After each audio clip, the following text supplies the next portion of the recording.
The Fujitsu Quaderno is by far one of the biggest brand releases in the entire industry of e-readers. The long-awaited Color 13.3 came out not too long ago, and they followed it up with this, the 10.3. This is the Fujitsu Quaderno Gen 3 A5. This is the one we're going to be comparing to the Scribe. So let's look at some light specs. It has a 10.3-inch screen, it's incredibly light at only 261 grams, and has 227 ppi in black and white, and 113 ppi in color, up from 103 on the A4 13.3-inch. So what else does this bring to the table? Absolutely nothing. In fact, it brings less to the table because it has a smaller screen, so it'd be really interesting to see how split screen is going to work on this, but without further ado, let's dive in. So obviously, this is a smaller version of the 13.3. This is a 10.3, which is why we've compared it to the Kindle Scribe, etc. On the back is a very smooth case. It is not beveled or anything like the Sony, and it's just subtly curved at the top, where it pinches towards the very top and reveals all of the stuff at the very edge here. You have a USB-C, you have a reset button, you have a lanyard loop. Japanese companies love putting lanyard loops on everything. And you have a power button with status indicator light. You have an NFC logo right there. We'll show you key card access in a little bit. And you have a singular button. The whole thing is incredibly light. It is flexible. You don't have to worry about cracking it because it is a plastic screen. And there's very, very few manufacturers that use plastic screens. In fact, Supernote, one of the units has a plastic screen, but they still put a gel layer on top. This is a true plastic screen, which means you're going to get a very realistic writing experience when it comes to writing. What do you write with? Well, you have the pen. But this isn't all you can use. You can use the Onyx pen, you can use the Kindle pen, and you can use a plethora of pens from your choosing because it is running Wacom, which means any pen you wish to use, it will work on here. Let's look at the pen though. It is a very simple pen. I would recommend upgrading because this is base model pen. This is a $7 pen at its core that gets charged a great deal, but this is the way it is. You have a eraser at the back, you have a secondary button, and you have a traditional palm tip. The tip is going to be the exact same as the Remarkable 2, the Kindle Scribe. All those manufacturers use pretty much the same tip except for a select few, but the pen is very unimpressive and it's just a means to an end. If you've ever seen our coverage on this, you'll see that this doesn't have a home screen. In fact, the furthest back you can go is the list of documents, or I guess this button, because there's no real home screen, so it's just a list of PDF things. Here is a disclaimer. This unit, although you can put notes and PDFs and manga and ebooks and whatever you want, it only runs PDF. So you have to convert everything into a PDF, but we'll show you all that as we go. So let's look at the home screen itself. You have a list of your documents. You have some ways to change the way it's displayed, like date modified. You can do grid view. You can do list view. So all that's pretty standard stuff. And yes, it's color, of course, as you know from the intro. You have a few things up here. We won't go through every single one of them because we've done it to death, but you have import from ScanSnap, which is like a printer scanner thing, create new note, schedule, which is a calendar type thing where you can go through and create your schedules and whatnot. You have find documents in folders, find documents from the list, return to document, software update, and settings. Settings is very important because we're going to go over this right now. You have Wi-Fi, Bluetooth, and NFC. We're going to turn NFC on right now, and with that, we're going to go to system settings, which we will come back to here. We're going to go screen lock. Now, if you enable the screen lock, we'll go enable, click OK, and then we'll do a password. So we'll go 1, 1, 1, 1, 1, 1. Just 6 ones in a row just to keep things easy. Then if you click on the NFC card lock, what you can do is insert your password, and then grab anything that has NFC on it, so a key card, your phone, your tablet, whatever, and all you do is simply hover it over the screen like that. It now says NFC card registered. From here, all you would have to do is turn your device off, like so. Then when you turn it on, you're going to be prompted 2 things, either your password or your NFC. and that will simply unlock the device so you can start using it. It is quite a nice feature, honestly, and I think it's very cool how that's so prominently displayed at the top of the unit. Now back to system settings, because there's some good stuff here. Pen calibration is just calibrating the pen, that's not special, but pen function settings is kind of cool. So the side button, you can assign it to do a whole bunch of different things: area selection, eraser, ballpoint, etc. And the back of the pen, which is the reverse polarity, you can also change it. You don't need to have this as an eraser. This can be the ballpoint pen, and this can be ballpoint pen color too, so you can actually switch it around if you want. Furthermore, you have note template, so you can choose the style that it will be every time you create a note. You can put new ones in, and you can delete the ones that are on there, and there's a bunch of different ones we'll show you when we start a note. You have date and time, sleep settings, control server settings, initialize device. So that's pretty much everything you can do with the settings. Now you might be thinking, wow, there's not a whole lot to it.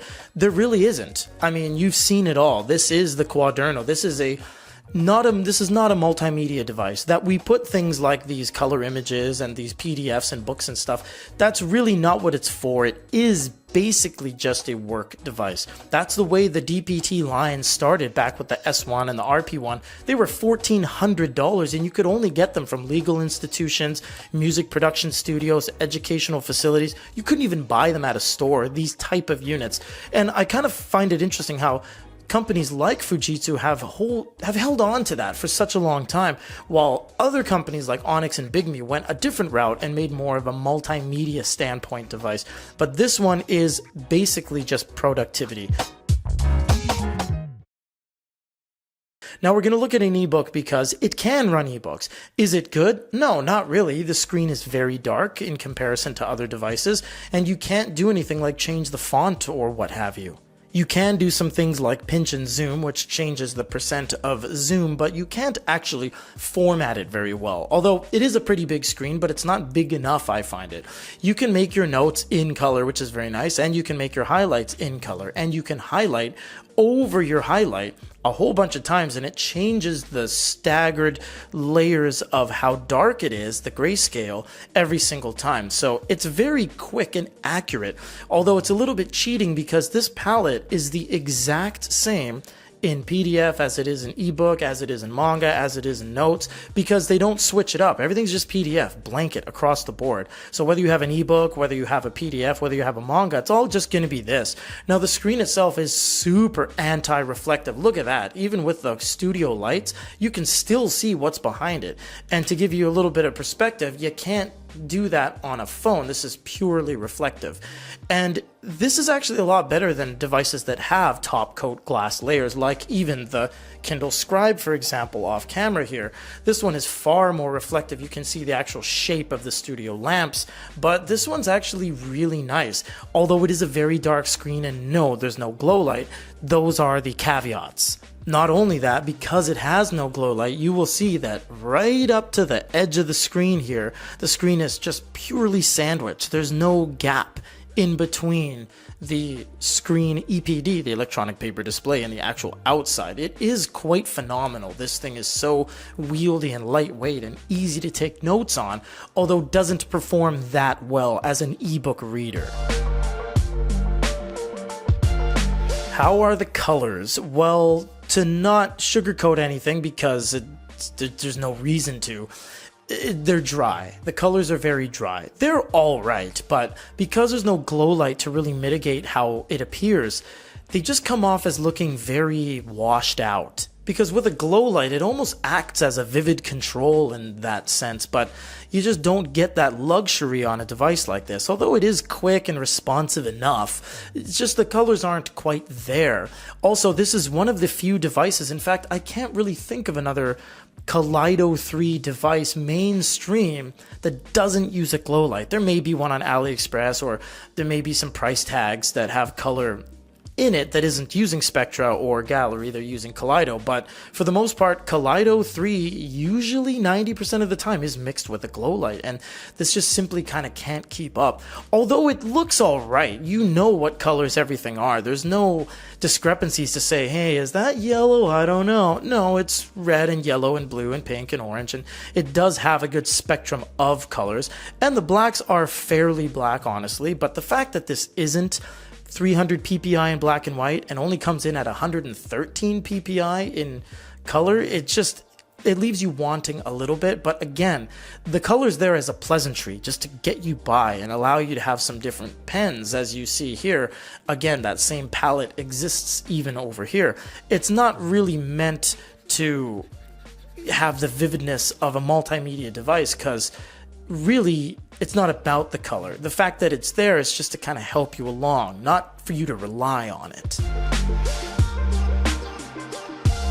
That being said, editing PDFs is a breeze. Because this is a one-trick pony device, you open it, you take notes. That's it. It's as simple as it needs to be, because it is. You can choose your different markers, you can choose your different colors, and you can start marking up the PDF right away. It's also very interesting now, if you pinch and zoom on something and you draw on it like this, and then you zoom out to back to the 100%, this isn't all pixelated or anything. It's actually a true depiction of what it was when you zoomed in. So this is actually a very, very good device to mark up and edit PDFs. The PDFs themselves, again, don't look amazing because it's not 300 ppi, but at the same point, there is a lot you can do. Outside of the palette itself, which we'll show you in the note-taking section, this is my favorite thing about this device. Now, granted, hold on, it's not as good as the 13.3 because now I have two separate little things, but look, is not two-page spread. This is actually splitting the OS into two separate quadernos, and I'm not joking.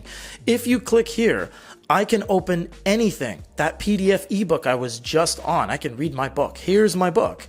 There it is. I can make notes. I can make my highlights. That's it. It's done. And look, my PDF is still open over here. Maybe I don't want the PDF anymore. So what I'll do is click here. I have my whole left quaderno separate from my right quaderno. And I'm going to click the color pick test I was just on. And now I have the same thing I was just on, while I still have my ebook, and I'll do one more because it's so fun. Over here, maybe I want a blank portrait, create new note.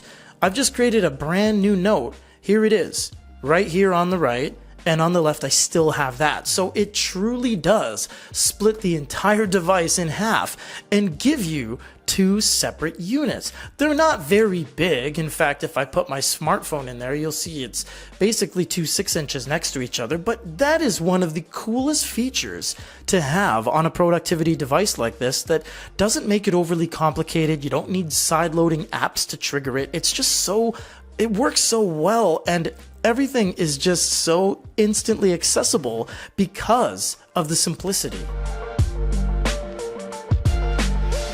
This is my favorite part, create new note. You have a ton of different backgrounds, manuscript, meeting notes, staff notation, square format. And if you don't like something, just sideload in any blank PDF you want. You can put a PDF of a gigantic happy face in the middle and just edit over it. So really, there's no limits to the amount of templates you can use. Now we're going to create a basic note. Reason being, we're going to show you the note-taking section, but also we're going to let you hear it, and we just want it to be clean. So what do we have for pens? We have regular pencil. Unfortunately, there's no tilt because it just doesn't have it in it. You have fountain pen, which has a great deal of pressure sensitivity. If you want to press really hard, you want to press really lightly, make these kind of super crazy hairlines. Man, you can just like drag your pen on the screen till you get those really nice hairlines. And then you have, I believe this is paintbrush, so you get this really nice strokes. And don't worry, we're going to write coherently in a second. I'm just showing you the colors. Now here are the colors where we have yellow. And the thing I like about Kaleido is that the colors don't bleed into each other. They don't smush together. They're very, very concise and clearly cut out. So when you draw pink against green against yellow, you'll see that there's a very perfect line in between them that shows you exactly which color is which. And I must say, although they lack that vividness we talked about before, it's pretty nice, and it's very easily identifiable which color is which. And they pulled off yellow. Yellow is not easy to pull off on a lot of color e-ink devices. You have some line thicknesses as defaults, but you also have the pressure sensitivity, so don't worry about that. The eraser can be used by triggering the side button if you have assigned it to eraser. This one is not because it is highlight, or you can just simply use the eraser at the back. Now, the downside about what I'm going to say next is that's it. There's nothing else you can do on here because that's not what it's for. There's no shapes. There's no text input. There's nothing else. It is simply just note-taking. But there is one thing the Quaderno excels at, better than the Remarkable, better than the Onyx, better than any bigme, better than any HiRead, any iReader, any Kindle, any Lenovo. I could go on. And that is the note-taking feel. Not to the subjective way I say that, oh, I like it the best, so it's the best. No, but what I mean is this is the real, truest depiction of a piece of paper on a hard tabletop. If you were to write with a pencil, and then you go over here and do that same thing, and we'll let you hear it in a second, there is no greater device. The Quaderno Gen 1, 2, and subsequently 3 is the best realism when it comes to pencil on paper feel. Some people like the Apple Pencil on a tablet-esque unit. They like that smoothness. I don't like the slipperiness of how that has no torque. There's no feedback. There's no reverberation. It's just everything is so numb when you use something like that. This is different. It's grippy. You feel the torque. You feel the grittiness and how raw and visceral it is. Are your tips going to wear down? Of course they are. They're a wearable, consumable part, much like the Sony DPT, which arguably is probably even a little bit better than the Quaderno. They just don't use this pen anymore, and it doesn't work on this unit. But man, I'll tell you, best note-taking feel in the game.